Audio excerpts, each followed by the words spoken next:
Well, in addition to the chalk artistry, the other thing that really welcomes everyone to fall and to the cottage on the hill are all the flowers in the front cottage garden beds. The zinnias are still putting on a great show. I need to come out a little bit earlier tomorrow morning and cut a big bouquet.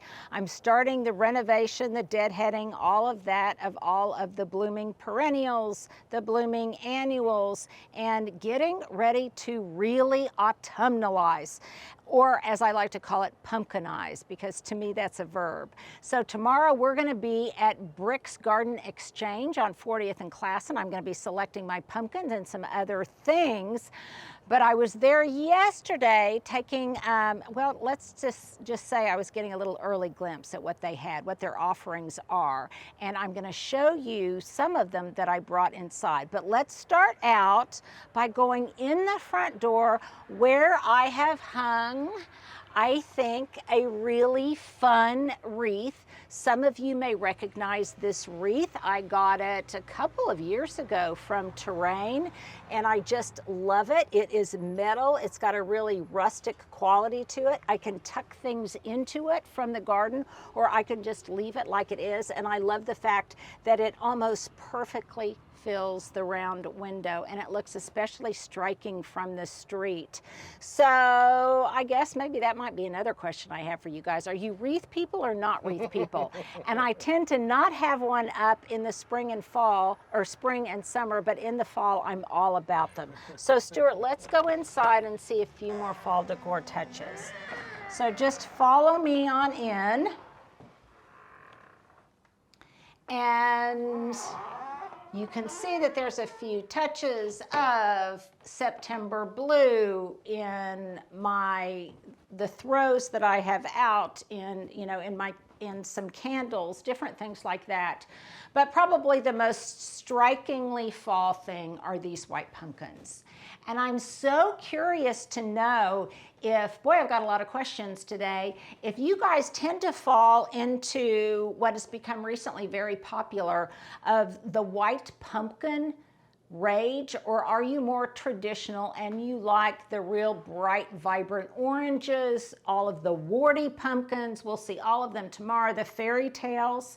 Well, I kind of fall in both categories, and for outside I tend to like the really vibrant colors, but inside, especially now that I've got a lighter, brighter decor with more marble, more blue and white, I'm really channeling these white pumpkins right now.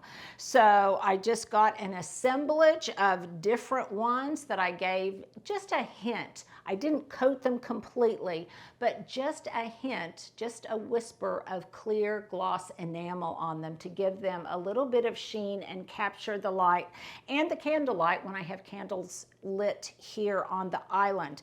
But I love kind of the, I love the looks of the stems, and what I love about it, Bricks, I think this is a very important thing. They really pay attention in their pumpkin selection to the stems. So you not only get the gorgeous orb of the squash itself, but then you also get a really, really beautiful stem that I think lends so much architecture and so much earthiness to the pumpkins themselves. So I have a lot of these baby ghost pumpkins here. And then just a couple, I didn't want to overdo it.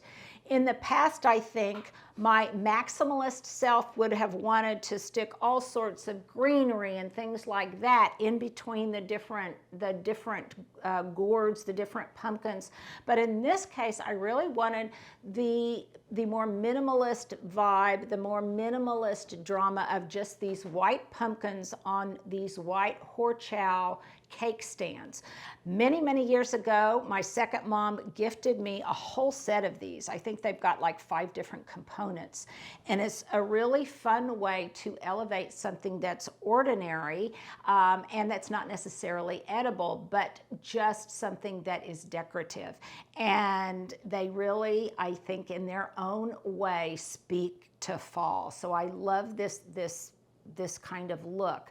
Another way that I like to use cake stands, and by the way, cake stands of any variety, whether they are metal, ceramic, wicker, they can be bone china, they can be porcelain, they can be almost anything. I think they are just so multifunctional, and there are just so many ways that you can use them around the house. A lot of times I'll get out a cake stand and I'll just put a beautiful bouquet on it, or a beautiful house plant or something along those lines, inside and out. And here's another example where I use the other two parts of that multi-tiered cake stand to decorate my house. So Stuart, if you want to kind of come over here, let me move this lamp. So when I was decorating these different shelves, I wanted this side to speak to that kind of white porcelain look.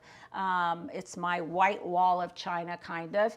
And I had a couple of different pieces that when they were just laid flush on the shelf itself, they didn't quite have the drama that I was looking for. So I took the smallest level, or maybe next to the smallest level of this cake stand, and I set, can you see here what I've done? It almost looks like it looks like it's one piece, doesn't it?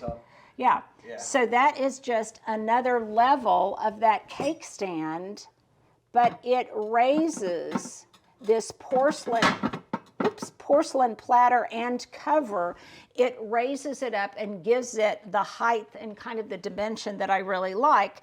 Likewise, I did it with the very top tier of the cake stand set, and that's by elevating my white porcelain fruit in a white porcelain bowl. But here, the top level is actually a bowl. So to make it look as if it's all one piece, I turned it upside down. Is there any stand in your entire existence that isn't meant for something else?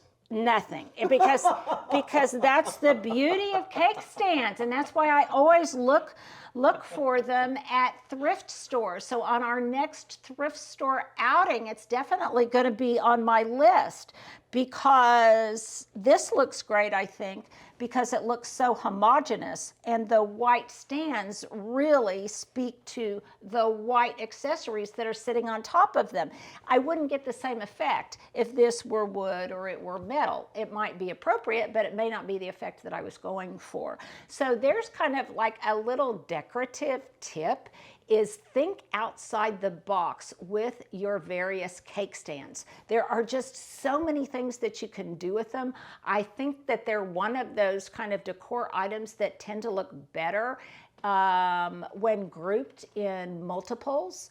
And this, like I say, this cake stand set from Horchow, which I have used in a million different ways, has just proven to be very ambidextrous in my house. And it is multifunctional, multi-purpose, and multi-beauty, creating in a lot of different places inside my kitchen.